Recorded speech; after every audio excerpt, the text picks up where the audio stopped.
Have you ever wondered what secrets the winds of the Pride Lands might carry? What if the power dynamic shifted, the past revealed its darkest truths, and a single choice changed everything?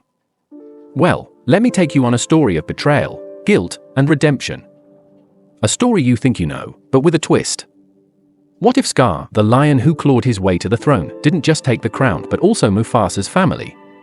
Scar, the lion who schemed his way into power, finally sitting on the throne. His plans worked, but his rule? It's nothing short of a disaster. The Pride Lands have gone dry, the animals are starving, and everyone is whispering about that dreadful day Mufasa died.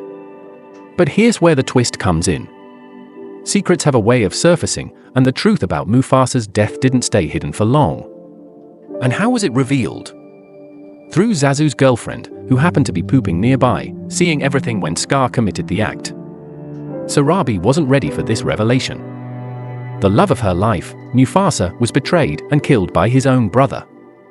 When she heard the truth, it broke her. She wept, overwhelmed by a grief that felt like it could consume her entirely.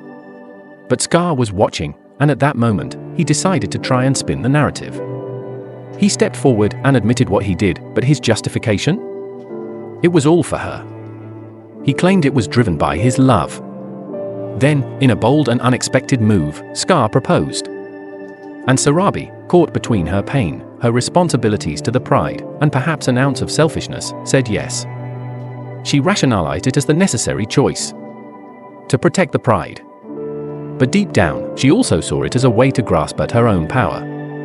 So Scar and Sarabi were married. It wasn't a joyful union, it was one that left the Pride Lands unsettled. Soon after, Sarabi gave birth to a cub. A male cub. And named him Simba. That name carried weight, carrying the memory of the cub she had lost.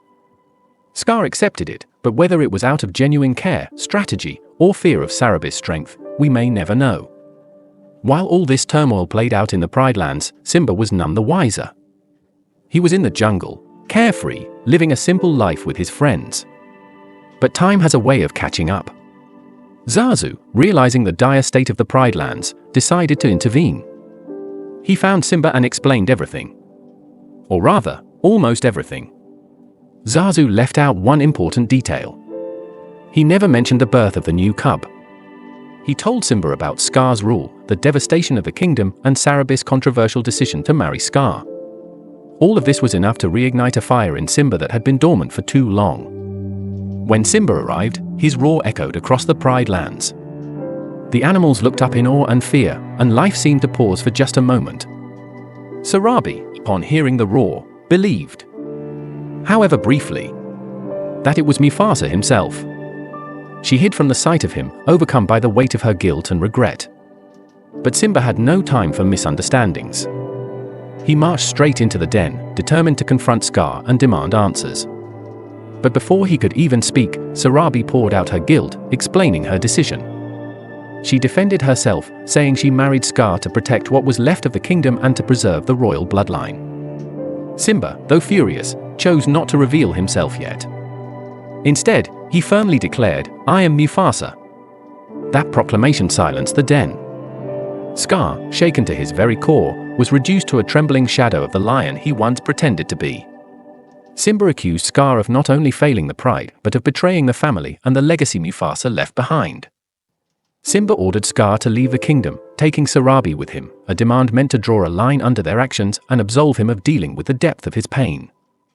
Just as Scar and Sarabi turned away to leave, Simba called them back. His voice boomed as he said, "Leave the cub here." He wasn't shy about his declaration. Simba openly accused Scar of killing his namesake and Sarabi along with him. The weight of those words was too much for Scar to fight against. And Sarabi, consumed by shame, conceded. She placed her cub into the care of the lion she believed was her Mufasa reborn and left without another word. And so Simba, carrying the name of his father, became a protector to the cub, raising him as his own. But this wasn't the end of Simba's reckoning. There was another who played his part in this tragic story, and Simba needed to confront him. Simba had not forgotten Zazu's role in the chaos. It was Zazu who first suggested Scar marry Sarabi, setting this chain of events into motion. Simba, reserved but resolute, demanded Zazu make amends. He told Zazu to arrange something monumental. Something that would solidify the kingdom's future.